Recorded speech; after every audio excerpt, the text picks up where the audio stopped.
Professor Angelo Santagostino is a Jean Monnet Professor of European Economic Integration in Ankara. His research combines liberal thought with European perspective and ties the integration process to the roots in the liberal thought of Erasmus, Einaudi, and Mises and Hayek. He's a classical liberal and a Europeanist, and he's also a member of the Mont Pelerin Society as Professor De Soto and Professor Schwartz. One thing we didn't mention was that Professor Santagostino is an undergraduate at Bocconi in Milano and a PhD from Bocconi. So we're really looking forward to your paper. Thank you.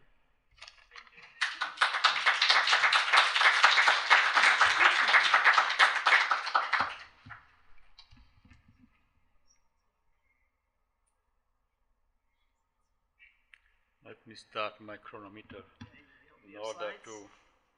Oh, thank you. Not to have any. Do you not have slides, or you do have slides? I have some slides. Okay, let's get your slides up. Okay, there. There we go. Does that look right? Let's go to the next one. Where's the down key? There we go. Does that look like the right one? Oops, sorry. No, the next one. Yeah, we gotta get back. Yeah, I didn't realize there was an empty one. Can we get past that? Somehow it's got an empty slide in there. So, to the third one, fourth one. Okay. Yeah. You can. Doesn't matter. Okay, I can manage it from here, no problem. Yeah. Okay. Let me put it in. Okay, thank you.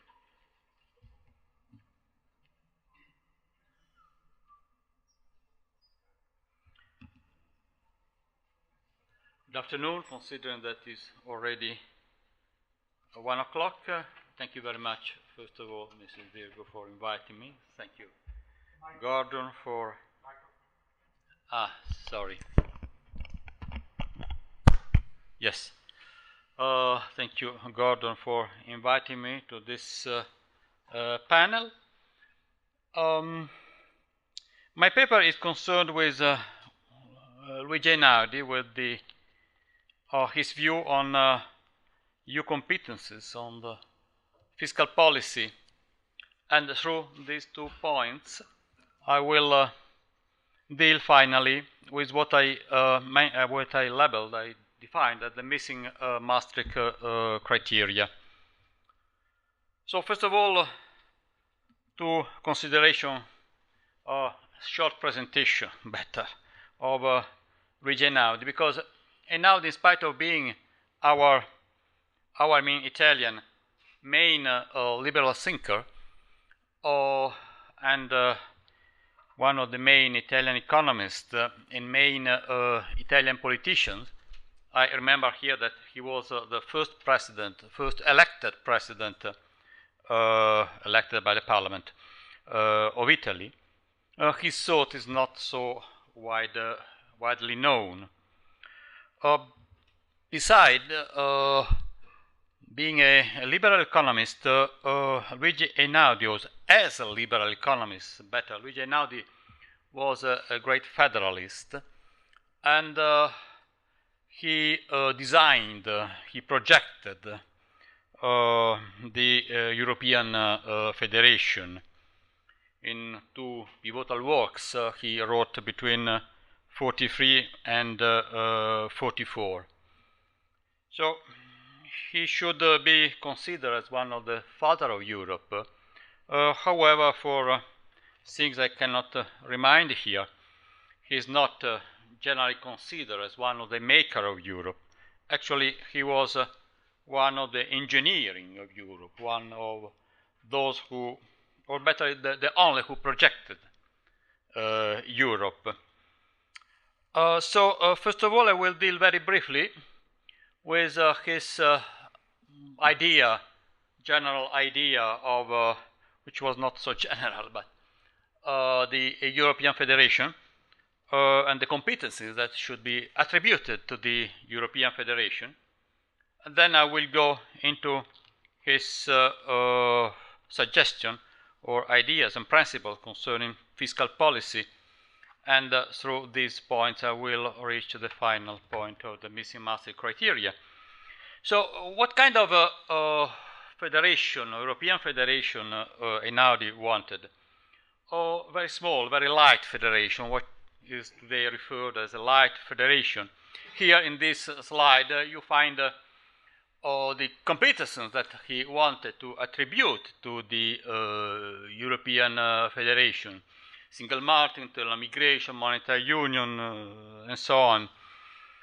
Common defense policy, concerning common defense policy, he wanted an European army, since his very first articles on European Federation, he was an advocate of setting up an European army.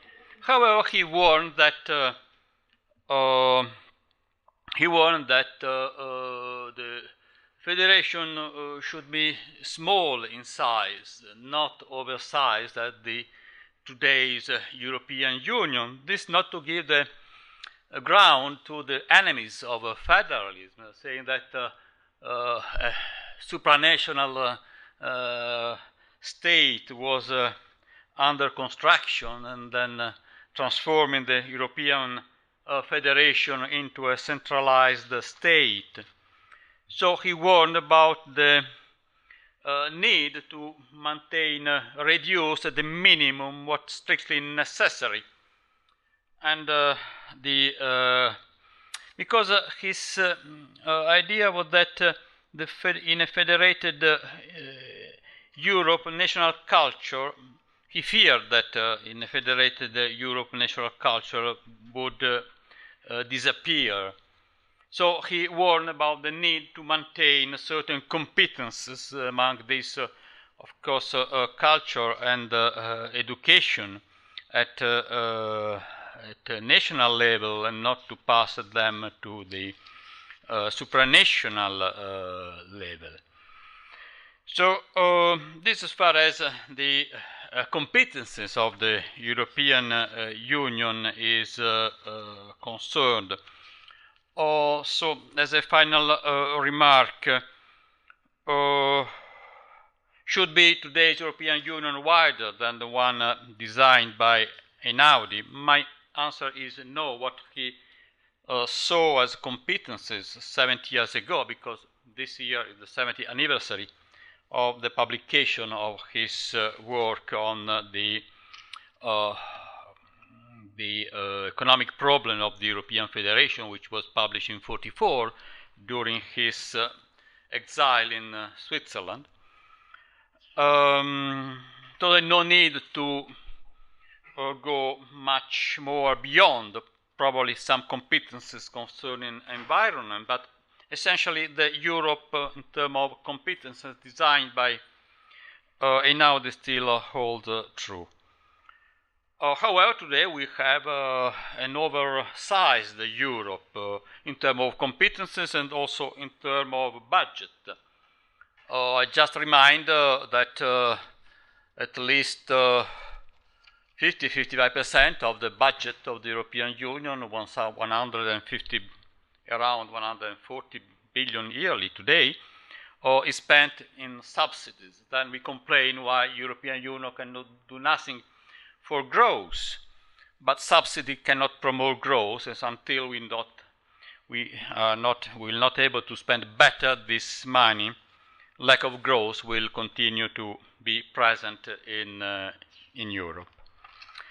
So then this for competences. Then what Einaudi was saying concerning the federal finance, concerning the federal budget, concerning the federal fiscal policies. So he foresaw a federal budget financed through two types of taxes, so better three types of taxes. The federation had to have the exclusive competences concerning external trade, so consequently all custom duties on important goods had to be credited to the federation.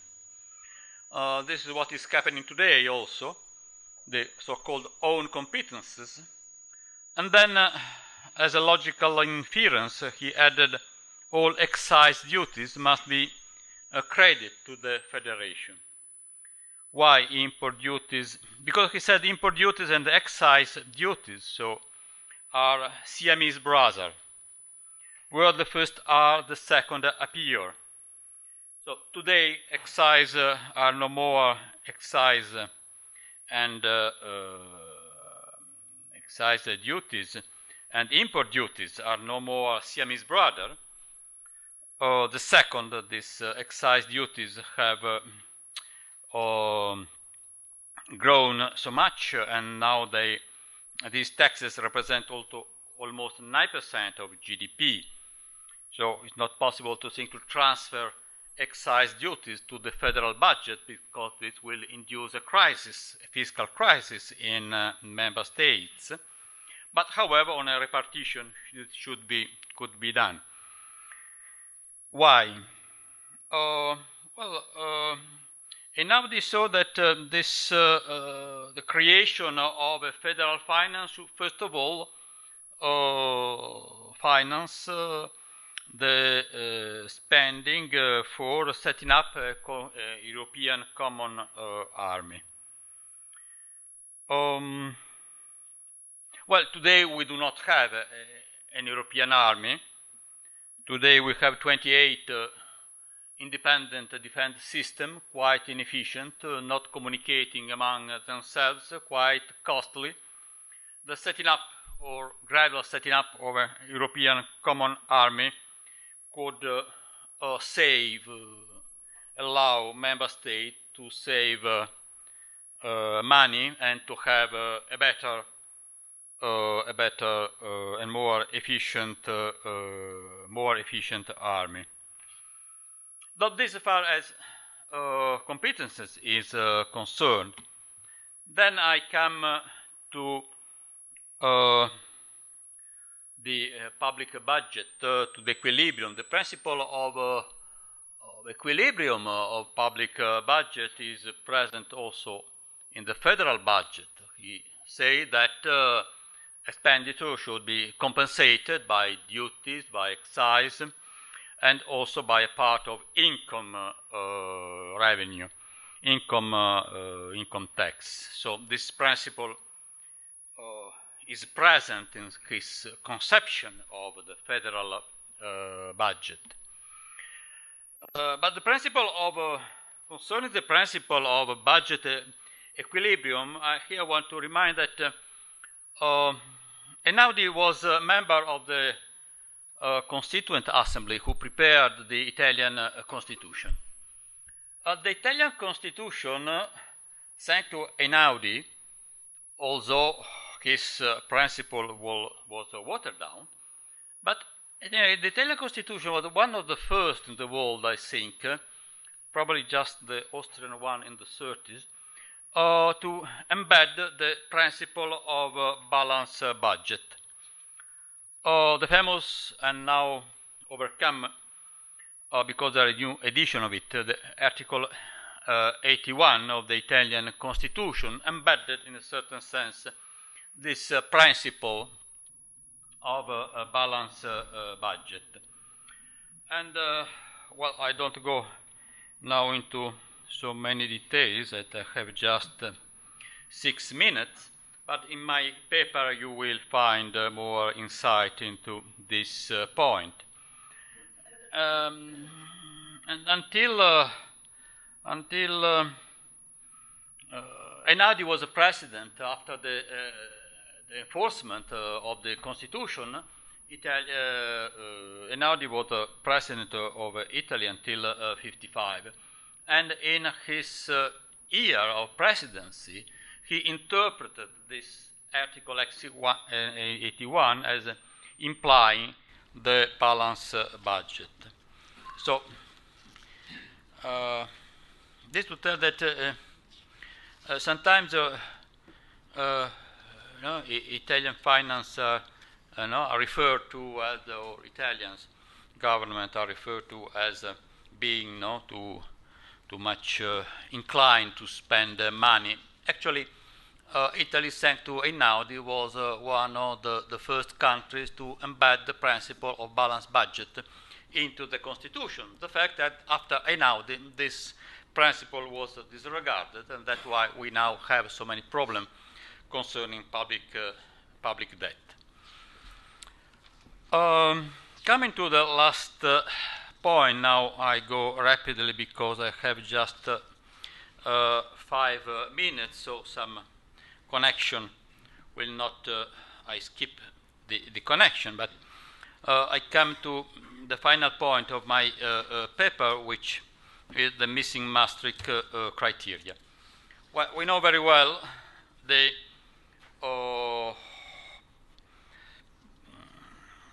criteria, the parameter, the Maastricht parameter, 3%, 60%. If we consider the data, see the evolution, what we see is that the fiscal deficit in Eurozone gradually reduced. They were 7% in 95, and they were 0.7% in 2007. Then the crisis created what we know. But at the same time, fiscal pressure, and I have a graph here that perhaps can tell something. Fiscal pressure and the share of GDP covered by public expenditure remained high. We see here the lower graph, the lower line, the budget deficit. Then we see that debt, GDP, and government expenditure over GDP, and also government revenue over GDP remained quite high. So what's happening is that this improvement, this in the balanced budget, was realized mainly through tax increases than through tax expenditure. And a paper by Professor Forte, 2012, 2 years ago, points out this quite clearly. So that the conclusion that the attempt to tame the Leviathan failed. We still have a bigger government in spite of the 2 Maastricht criteria. So they probably the need for the 3rd Maastricht criteria.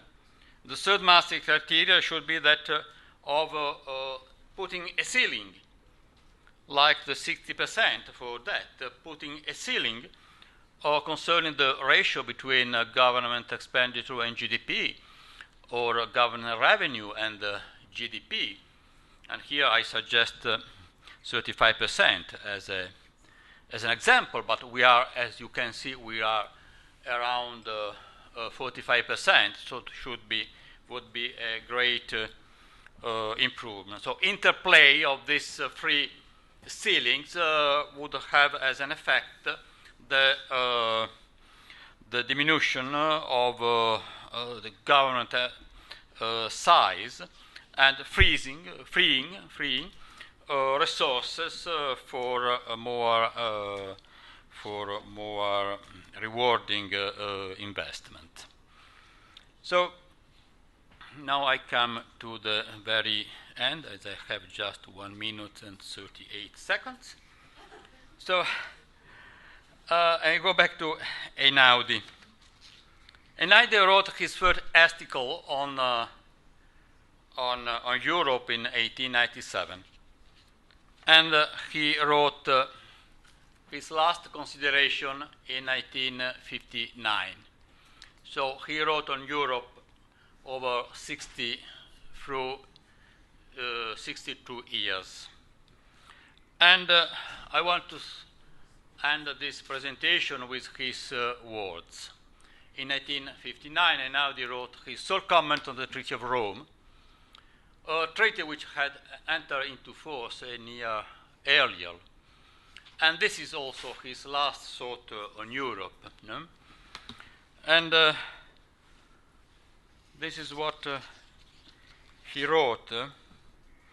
The prophetic dream has not come true, but some partial unions are the prelude to closer partnership between the members of the Western civilization.